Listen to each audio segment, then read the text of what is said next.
somebody to smile at them. I see. The moment somebody smiles at them, they're running to him. Oh, Right. my long-lost relative. No, because I've always been. They have behaved more fascinated. like human beings than any other of the Arabs have so far. Oh, what was it? For whatever reason. Money, one of those three. Yes, sir. All of the above. Or F-35 planes, or whatever else is on the agenda. As long as we don't get too friendly with them and it doesn't lead to too much. So we said that the difference between the two types of food, of eating, is that on weekdays we're doing the birurim, which is the elevation of the sparks. We're elevating the good part out of the food, the select part out. Right. But on Shabbat, he told us something else is going on. It's called tzaddik ochel esava nafsho. The tzaddik, who's the tzaddik? The tzaddik is the divine soul, is eating... It's not the Nasi Ador? No, here it's the divine soul in every person. Okay. Is eating directly from the food. There's no need for the elevation. It's one of the big differences between Shabbat and the weekdays. During the weekdays, we're entrusted with working on elevating the world, and we do it through the 39 categories of malacha, of work.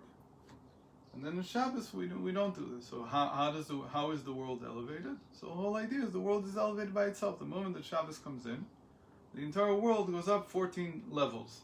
So then why do we need to do it? Why do we need to do it?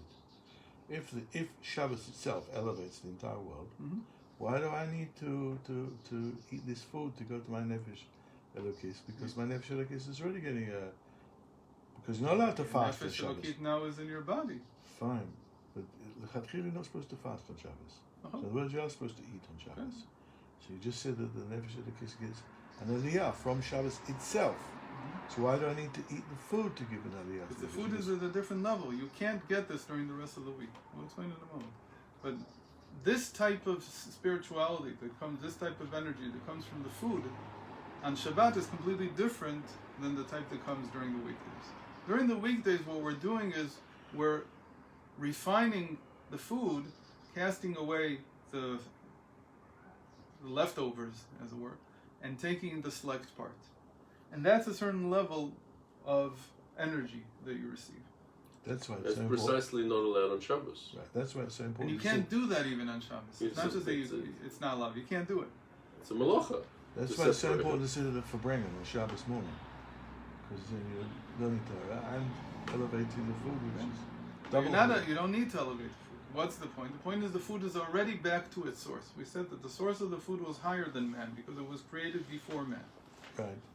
What happened to the food? When the world of Nikudim became the world of chaos and it broke and it shattered, then the energy from there went down lower than man. And that's why it gives sustenance to us, and that's why we need the whole digestive process to refine the food and take the select parts up to the higher organs. But on Shabbos, the food goes back to its root in the world of Nikudim, which is higher than man. So now, if we eat, we're receiving from the food in its pristine state before the energy descended down into the klipa, into the husks. What's been elevated, the food or the nefesh elokis of the man? No, the food. How does that help me? I Now ate this you eat food, I ate it, okay, and it's been elevated. But how does that affect my nefesh elokis? Because you're receiving energy for the nefesh elokis. You're receiving the I don't know what to call it exactly, but the energy of the world of Nikudim. So how does this fit in with the nefesh yaseres? With? Extra neshama yaseres. How does that fit in?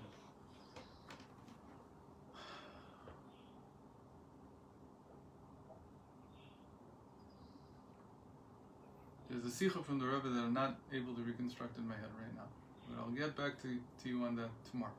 I'll look at the sikha again. I can't remember what the bottom line was.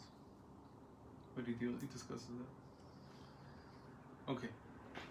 So, בשבת שהוא זמן עליית העולמות מתעלה המאכל כמו שהוא בשורשו. So the food goes back up to its root, which is higher than man's soul.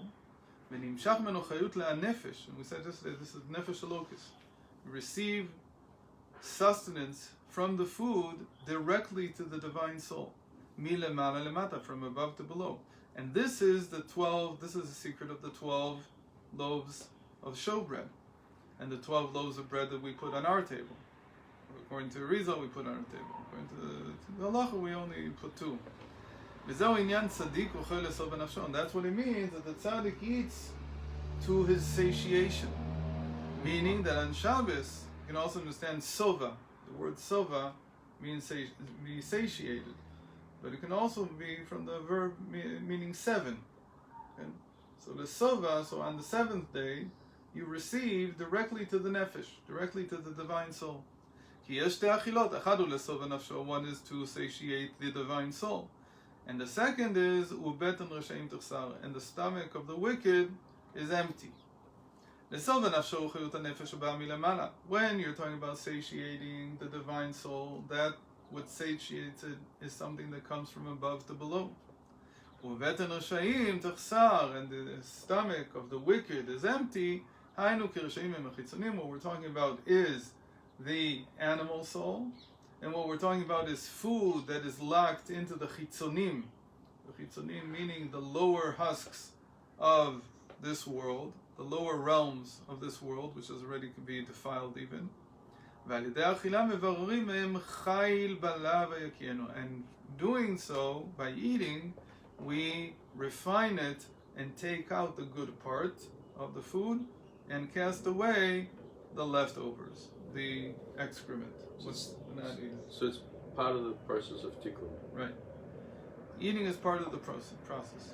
The bracha is part of that, or is nothing? The bracha is almost like, according to the Rizal, the bracha is finishing the descent of the food into where it is now. Makes it real. Something like that. Usually when we eat from food, we receive, we said, the cravings from it. The craving comes from the food itself. It's the craving is from the root of the husk in which the food is entrapped. The energetic husk, the defiled part of reality. Just the goof. When you eat it, becomes part of you. And it becomes part of your blood. How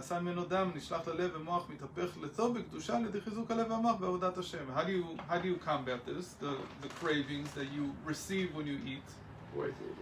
By using the food for beneficial things. That so it seems like it. what you're saying is that the idea of iskafia, holding back and not eating, is actually not a good thing. If you're eating from the taiva, it is a good thing. If the reason that you're going to eat now is because you have a craving for the food, so it's a good idea to exercise iskafia or self-control. If you're eating because you need to eat, because you need to function, you need to run to make a mitzvah. All the more so, then there's much less of the craving in there. But there's always craving in it, because it's coming from a low place. And it needs to be refined, it needs to be rectified. So there's always something left over.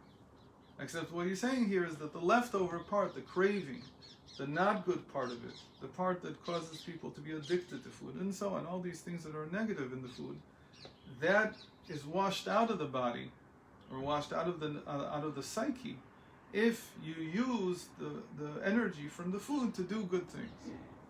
Then it's like the cleaning mechanism works. The metabolism works well enough so that physically you get rid of the excrement, and spiritually you're not so affected by the cravings that are inside the food. The cravings are, again, the leftovers from the fact that it's been for 20 years or 30 years or who knows how long within the physical defiled realm. And so it's gathered things into it. But it's really imperative. The craving is imperative. Why? Without it, we would not be eating at all. Why? You don't need craving in order to eat. It's like it's a prime initiator. No. No? No, the prime initiator should be hunger, not craving. It's not the same thing. But isn't that the same thing? Craving is what you feel towards sugar. Craving is what you feel towards some kind of delicatessen. In the Tanya, the definition of the animal soul, the good part of the animal soul, the good part of the tree of good and evil, which is where the animal soul of the Jew comes from, is defined as it will want things, but never want something that's usher, that's prohibited. So why is it an animal soul? It's fun. What's wrong with it? He says, but it wants things and it craves them. It'll eat more than it needs to. For instance, when it comes to food, it's gluttonous. It goes beyond the measure that it needs. That comes from craving. That's food cravings. It's a fine balance then. The fine balance is very simple. Are you eating to live or living to eat? Yeah. It's not that delicate. But in the moment, it's a difficult question. At that moment, yes, it's a question. But overall, if a person lives the right way, then theoretically he shouldn't come into this state. But every person has cravings. It's impossible not to have cravings. So you're fighting them in general. So you have to really, 100 years ago, there was so little food. Food was not in abundance. It wasn't readily available. And even if you had produce that was readily available, preparation took time. So there was never such a thing as going into the cupboard and taking out ready-made food. I don't know, whatever. People take out now. Apart from carrots. But, it's very interesting because I always understood the Rambam, when the Rambam says that you should eat until you're 3/4 full and then get up and leave, as a health guide. But in fact, that fits in exactly with the Tanya, because by getting up after 3/4, you're not eating to excess. You're not living in your potatoes instead of living in your Tanya. That's why he puts it in Hilchot Deot. He puts it in Halacha. He doesn't put it as part of his medical texts, even though it's in his medical texts also. But it's Halacha. And a person who doesn't do this, as far as the Rambam is concerned, again, the Rambam is habitual psychology. He almost doesn't have anything to say, almost nothing about emotions, certainly not about what we call today psychosis or neurosis or any kind of serious conditions. He'll give you a Frask and tell you to get over it. Something like that. I don't know how it works. His psychology is almost entirely habitual, and yet he puts it in his book of laws. Why? Because as far as he's concerned, habits are laws. You have to treat them the same way. And he sees it as this being a religious thing. That the only other place that I read that they have this as part of their religion, or at least their cultural tradition, is Japan.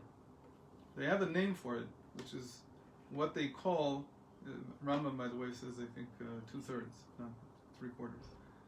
But they have a 3/4 thing. They have a whole system of eating until you're 3/4 full.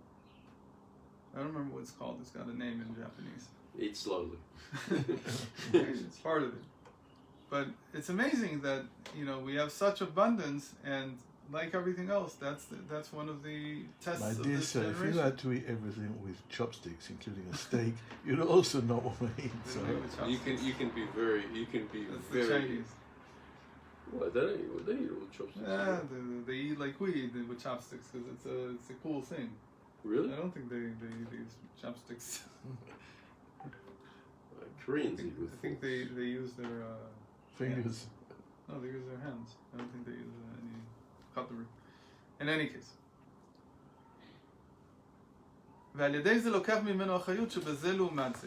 So we want that, again, what's the whole point here? The whole point here is to get to what we call the energy of the world of Nikudim.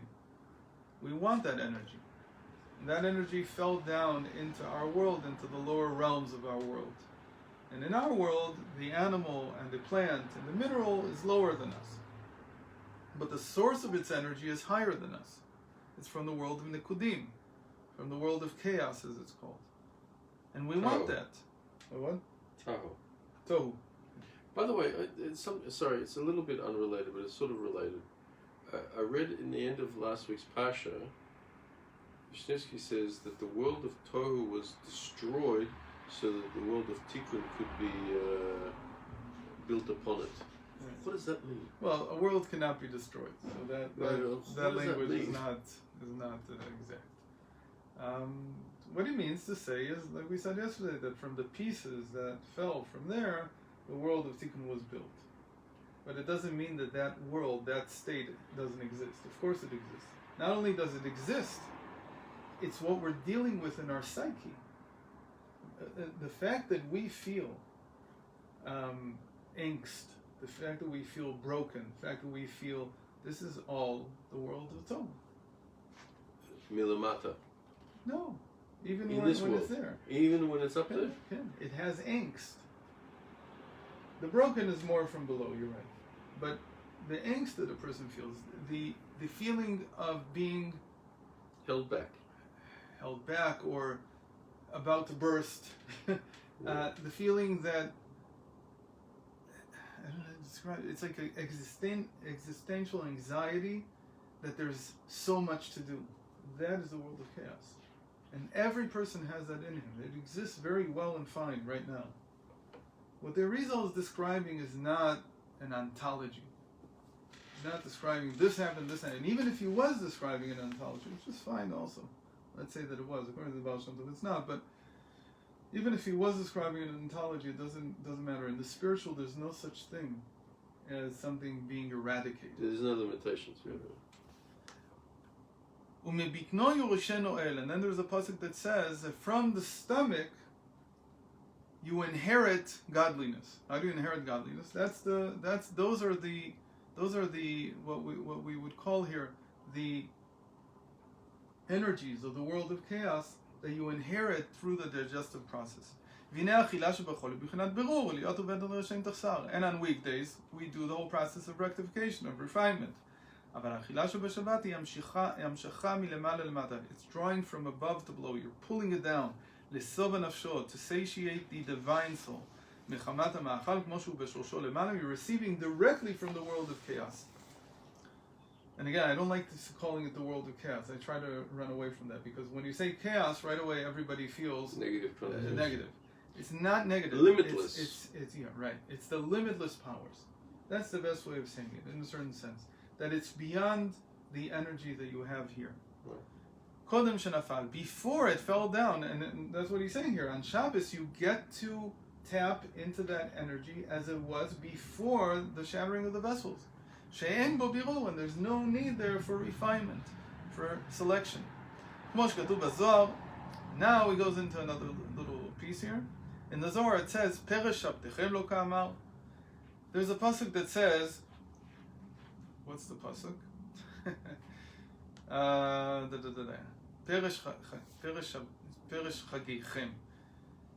V'zariti al pnechem peresh chageichem. I think that's the pasuk. The Navi, the prophet, is angry at the Jewish people, and he says, all the food that you're eating on these festivals, I'm going to take the leftovers and sort of stick them on your face. Say that again. He's saying, I'm very discontent. God says, I'm very discontent with the feasts that you're holding on my holidays. Why? The main argument there was because the rich were having a great grand time. The Jewish society in Judea, in the southern kingdom, there was no more southern kingdom because we're talking here, I think if it's Yeshaya, then there was a northern kingdom still. But in any case, I'm not sure who says this. Just a second. Who says this verse?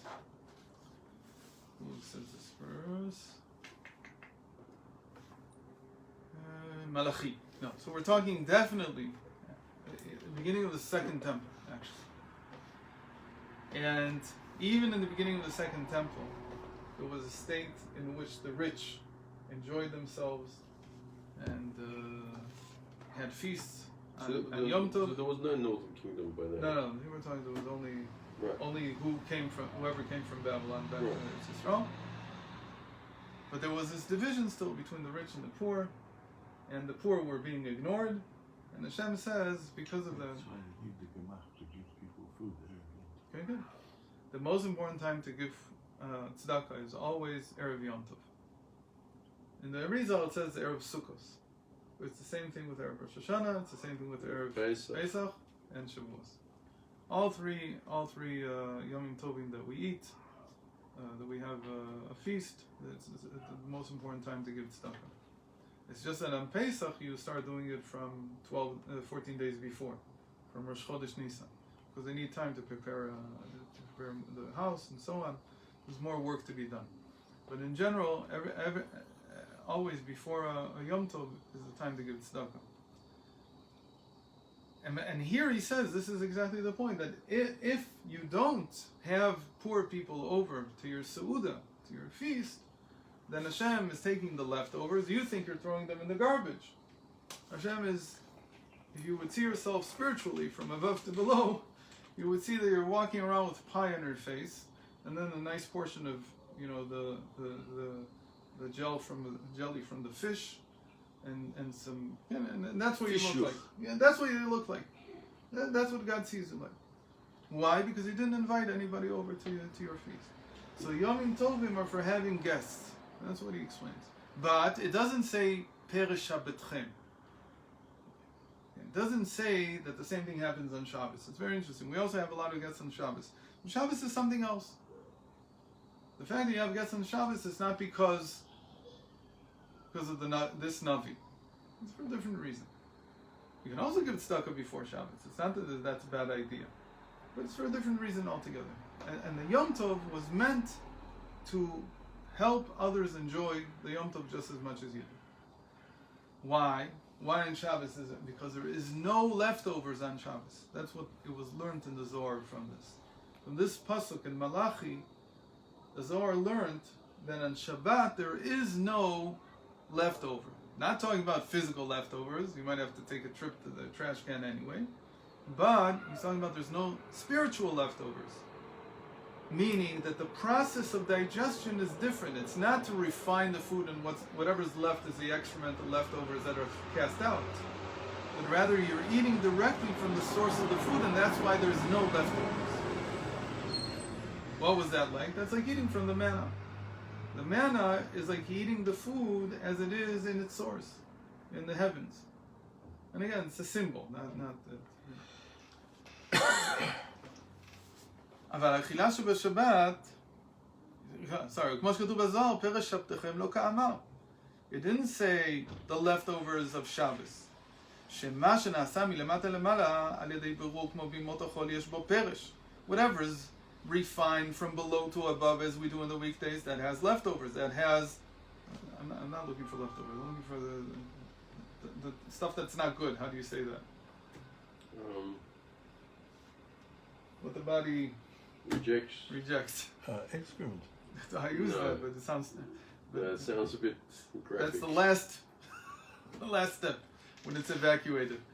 I'm looking for the unusable part of it. Yeah, so what's the it body called? rejects. What's it called? Perish. Husk. No. Shu psolet. How do you say psolet? Waste. The waste products. Whatever's not Waste and what's not usable. We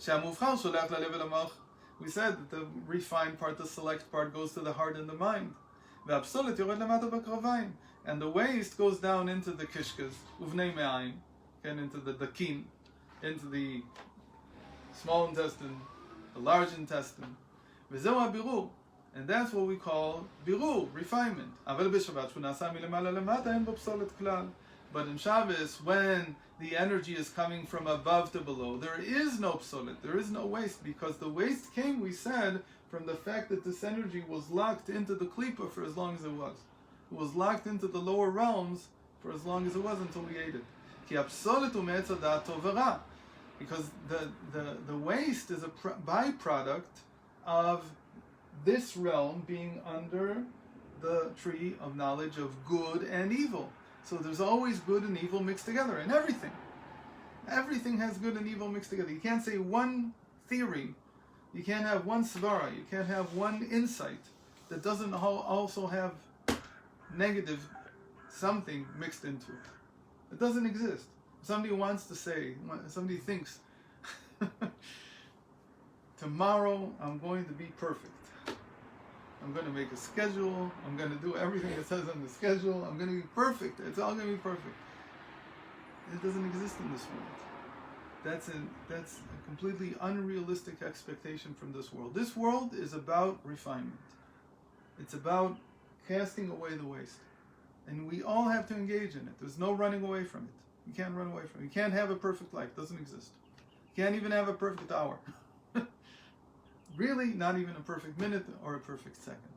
But most people don't know how to clear away waste at that speed. So they don't notice it. But it's there all the time. And if you're not doing it, your body's doing it. And if your body isn't doing it, the world around you is doing it. And bacteria are doing it. Everything's doing it. All the time. There's always a clearing away of waste.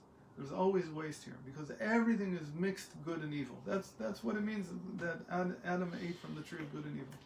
כי הפסולת הוא מעץ הדעת טוב ורע, ולמטה נעשה טוב ורע, בכל הבחינות. And it becomes, because he ate from the tree of good and evil, everything became mixed with good and evil together. על ידי אכילת אדם ראשון מעץ הדעת טוב ורע. וגם בכל אדם יש תערובת טוב ורע. And every person needs to know that you're always mixed good and evil. Never, there's this crazy thing that's going around, that's been going around for 5,000 years, that people think that they're perfect. We don't know anybody like that. We don't know anybody like that. Every single person thinks he's perfect. It's unbelievable.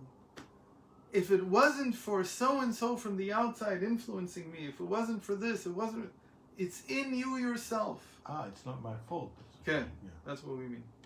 The blame is always somewhere else. It's got nothing to do with it. You don't have to blame anything. It's just how the world is right now. Everything is mixed good and evil. And the task in this world is to separate the two. That's what we do. Every person is a mixture of good and evil. But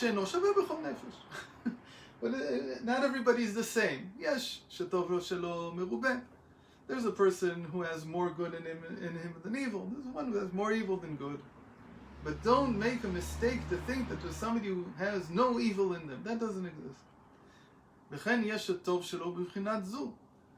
And there's a person whose goodness is in this area, and a person whose goodness is in that area. People are different from one another, but in the end, everybody from beginning to end is mixed good and evil. They all have to eat, and even if it's only at that level, they have to refine. They have to constantly work against entropy.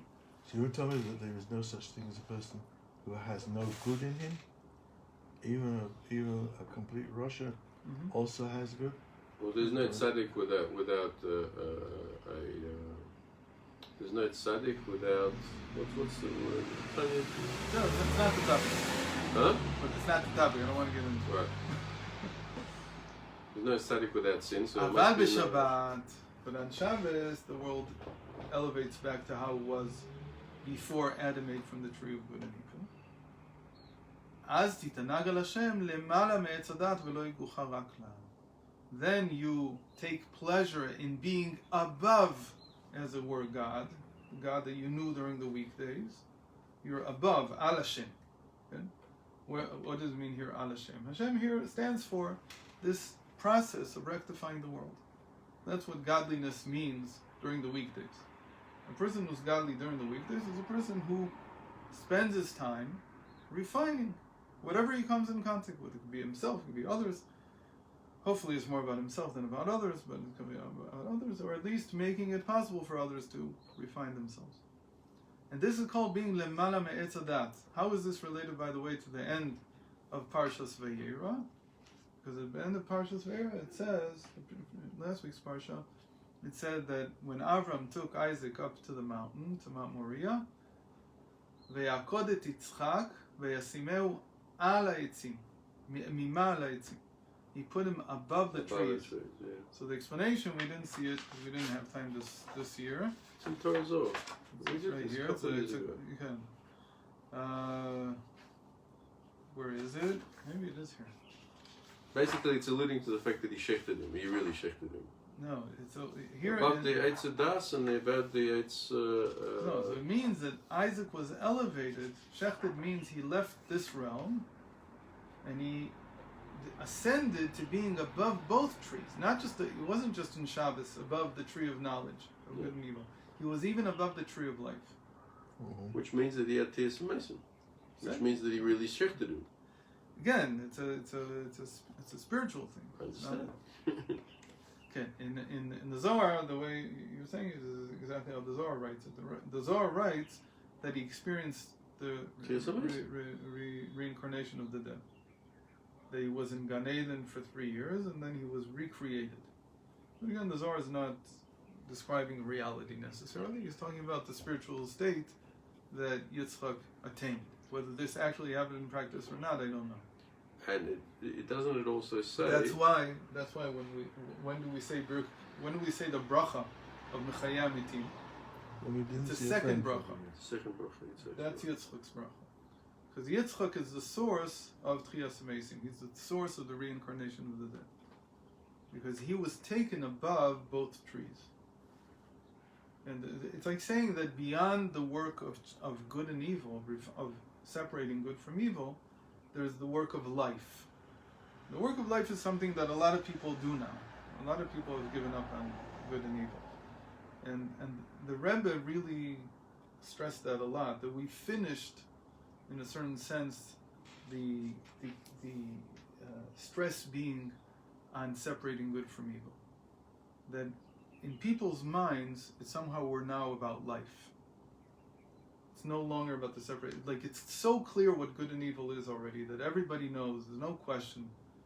So now you can't win people by telling them, look, I'm going to teach you how to be a better person. That's not what they're interested in. They're not interested in you teaching them how to separate good from evil. We already know. What people want to hear is, how do we increase life? Okay? It's a very interesting thing that Chabad is caught on very strongly. I don't know if Kunin was the first one to say it, but the whole thing of L'chaim, of the whole telethon being called the L'chaim telethon, so to life, that really caught on. And if you would have said, look, we're building a whole network for I don't know, for Judaism is combating the forces of evil. Please. That would have been the response. Leave me alone. I'm not interested anymore. Why? Because somehow in people's minds, we're not there anymore. You lost me at hello. Yeah. It's not true. The truth is that people still need a lot of personal refinement. But you can't get to it today from saying to them, look, you need to refine yourself. It just doesn't work. Most people don't want to hear about it. What do they want to hear? I'm going to give you life. So now we're working on the tree of life. And one of the things the Zohar we read this in the Tanya a couple of weeks ago, in Igeras Kafvav, in the 26th epistle. So he writes there that in the Zohar, that in the time of Mashiach, it'll be such, it doesn't mention Mashiach, it says Natid Lavo, in the future, it will be such that we won't eat anymore from the tree of good and evil, we'll only eat from the tree of life. And the example will be that we won't need to know, everybody will know all the Isser and Heter, everybody will know all of Allah, everybody will know everything. We will have nothing new to teach. No shadows. So it's explained there that it's like everybody knows, they really know. I always read it as, and I think it's closer to our reality, everybody thinks they know. They're already in a world where they know, they don't want to hear about it. But in that same Zohar that you're talking about, the two Eitzim that he was placed above and the Tias Mason also, that's where he gets to Pachad Yitzchak. Right. He understands who can have Pachad, who can truly have Pachad, somebody who's experienced Tias Mason.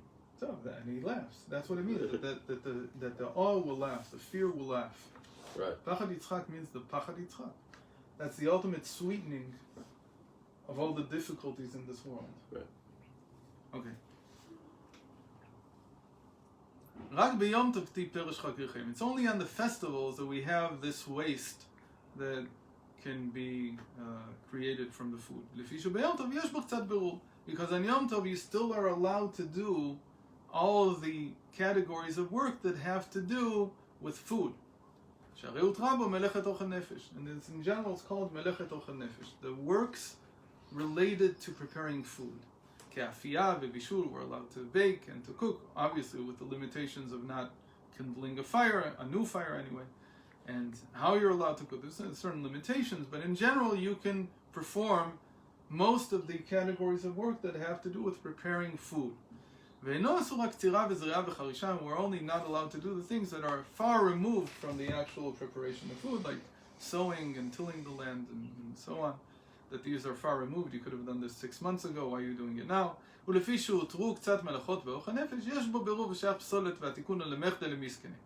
because there are some categories of work that are allowed, that means that on Yom Tov, on Rosh Hashanah, and Sukkot, and Pesach, and on Shavuos, we are elevating food because we're allowed to do some of the work related to food. So there is an elevation. So there's waste left over, and because there's waste left over, so we have to give joy to the poor. Why give joy to the poor? Just in one sentence, because the person who is in poverty, when you give him joy, that's called amtakata dinim b'shorsham. That's called sweetening the harsh judgments at their core, at their root. If you cause somebody who doesn't have food, who doesn't have what they need, to have joy on the festival, that rectifies your own waste. That rectifies what's left over from you. Because it's a time to give everybody joy, not just to yourself. The pasuk says you shall be joyful on your holiday.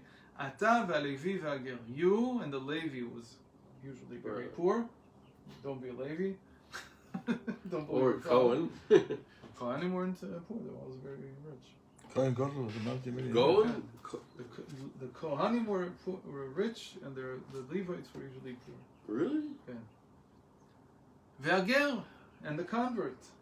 And this can be both a convert who's mamish a Jew, and what we call a ger toshav, and one who isn't yet a Jew. Because joy is what sweetens the judgments. It's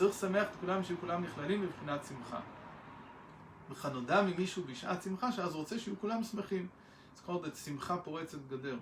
That when a person is overflowing with joy, he wants everybody to be happy around him. Don't poop on my parade. Okay? If I am having a party and somebody comes in with a sour face, so it ruins my party because I want everybody to be joyful like me. But people understand this the wrong way. If you're having such a good party, it's your duty to take from the joy that you have and share it with somebody and get them involved, get them to feel it also. This is called the sweetening of the judgments because everybody feels the joy. And so we're not going to get into why this is sweetening the judgments, but we'll just accept it.